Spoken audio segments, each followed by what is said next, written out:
I know it's another huge college football Saturday, but I wanted to take a minute to talk about the NBA. If you happen to watch the video reports earlier in the week, I mentioned again, as I always do at the outset of every single season, no matter the sport, mentioning to you that the opening 2 to 3 weeks, it's the only time we have the advantage over the odds makers. Why? Because they don't know any more about these teams than the common folk on the street, because preseason, exhibition games, etc., they're absolutely worthless. Now, as a handicapper, giving you my plays, and as a gambler betting on them as well, hey, it takes a lot of homework in the opening week of the season in order to make money. I couldn't be happier, though. 5 out of 6 in the bank this week for me. 3-0 with the free picks. Yesterday it was San Antonio. 2 out of 3 with the 15-dime best bets. Last night, didn't I tell you, at Golden State, it was a joke. It was criminal that they were only a 1-point favorite at Houston, a Rockets team that got blown out, minus Dwight Howard, granted, at home by Denver in their home opener, but Howard never did anything last year against the Warriors in 7 games, right?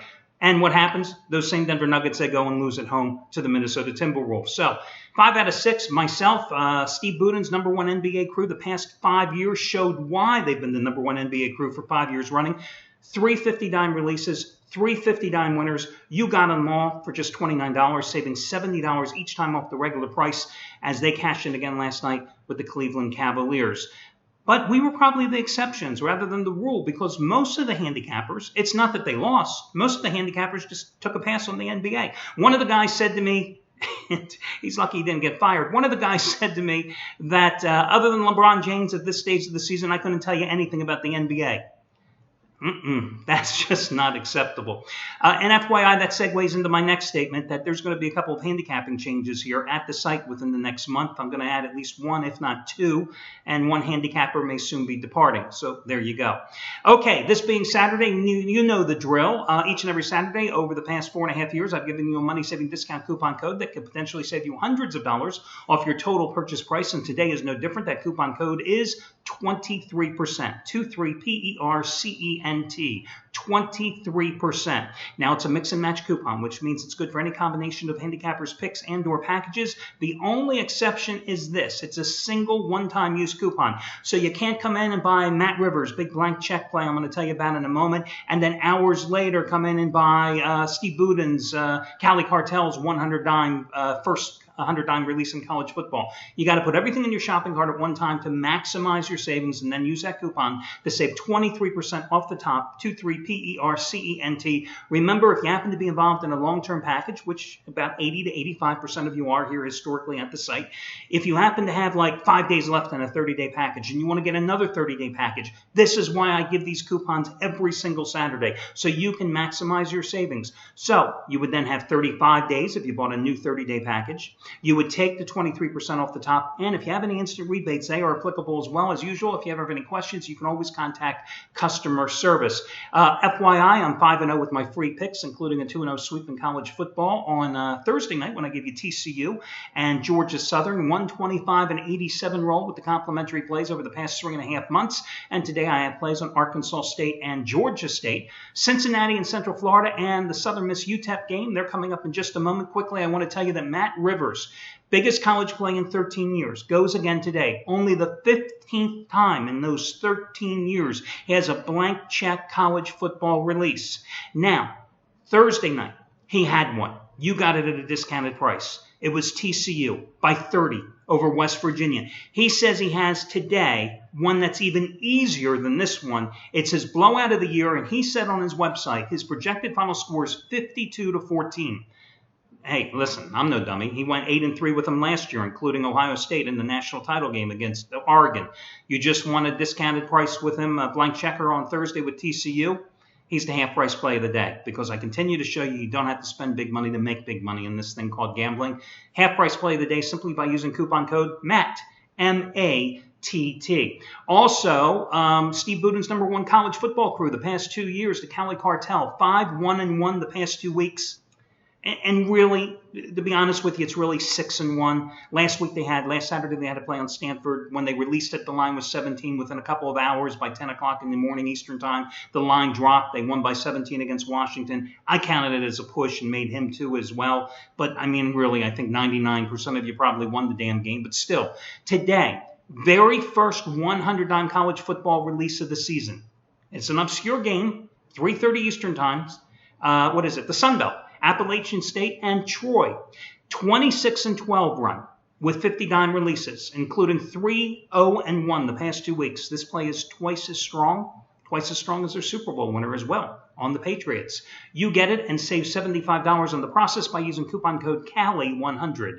CALI100, C-A-L-I 100, no space between the word and the number. And all your other discounts and promos can be found over on the homepage. I've got a big play going tonight.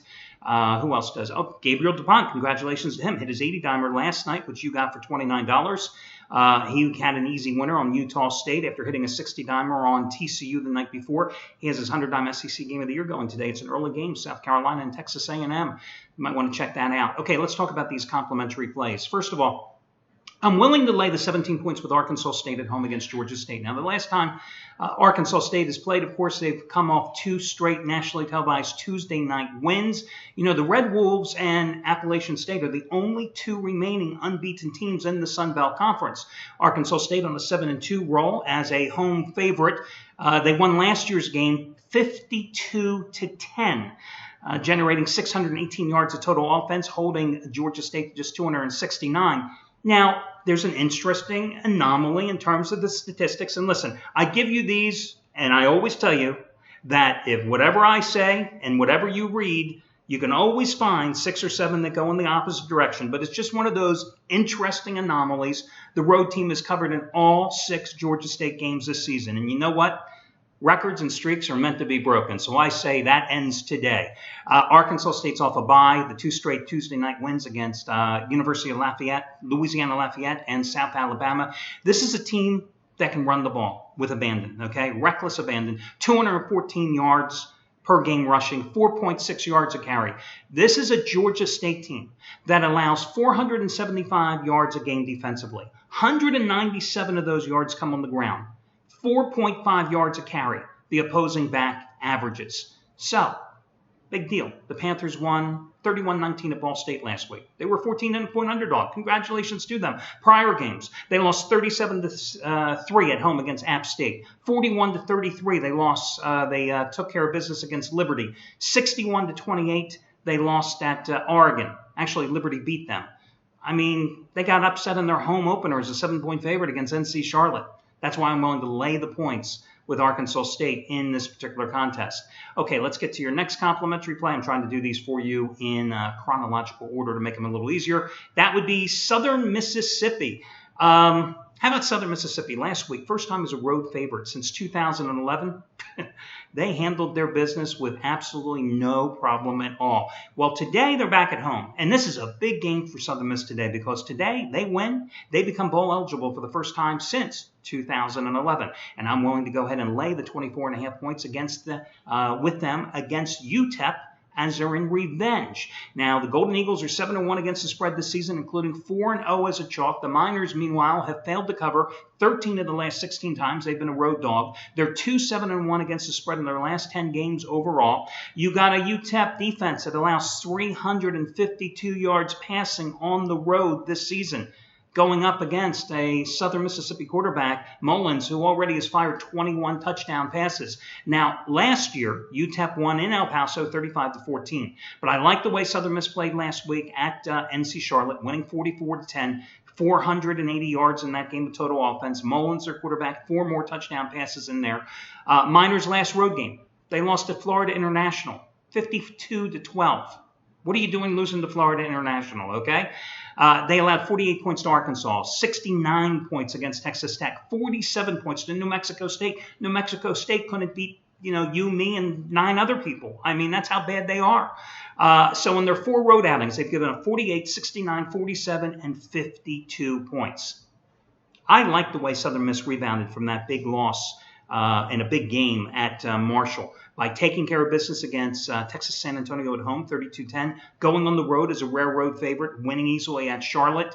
UTEP's season really imploded once their top player and leading running back, Aaron Jones, was done for the season with an injury. They're 99th in the FBS total offense standings, 116th in total defense. So I'm going to go with Southern Miss to lay the points. I'm also going to go with Cincinnati for the second straight week. I gave you the Bearcats last week at home, and they responded with an easy win. And I'm going to go ahead and lay the big points with them today, 26.5 against Central Florida. Listen, what are the Golden Knights doing? They're just playing out the string. The whole program is in disarray. This is a program that had won consistently. This is a program that had reached the bowl games, right, the past couple of years. A program that had, lost one game each of the last 2 seasons?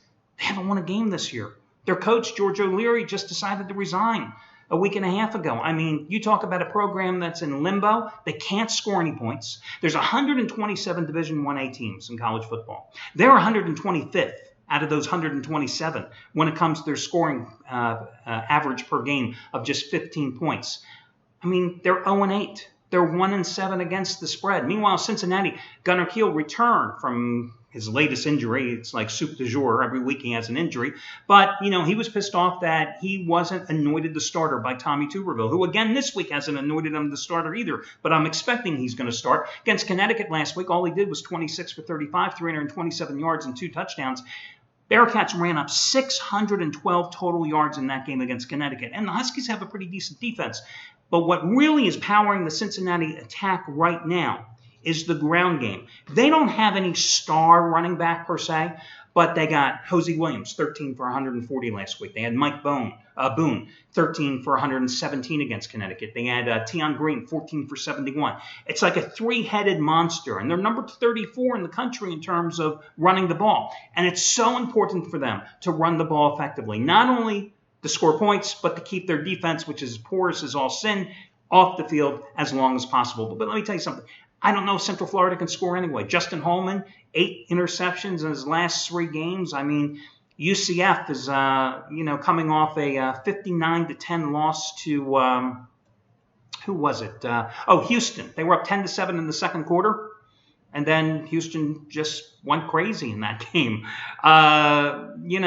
What can I tell you? Their offense is ranked dead last in offensive efficiency in all of college football for Division I-A teams. Cincinnati's on a 27-1 ATS roll. At home in conference play, their last 2 home games, they beat Connecticut, upset Miami of Florida 34-23. Central Florida's given up at least 30 points in every single road game, so I'm going to go ahead and take Cincinnati as your final free selection. So Cincinnati, Southern Mississippi, and Arkansas State. 3 pretty heavy double-digit favorites, but I like them all as your free plays. Hit 2 out of 3 in college football last Saturday with the freebies. That'll do it, guys. Best of luck to you all, and I'll catch you again tomorrow when we do this one more time for your Sunday NFL call.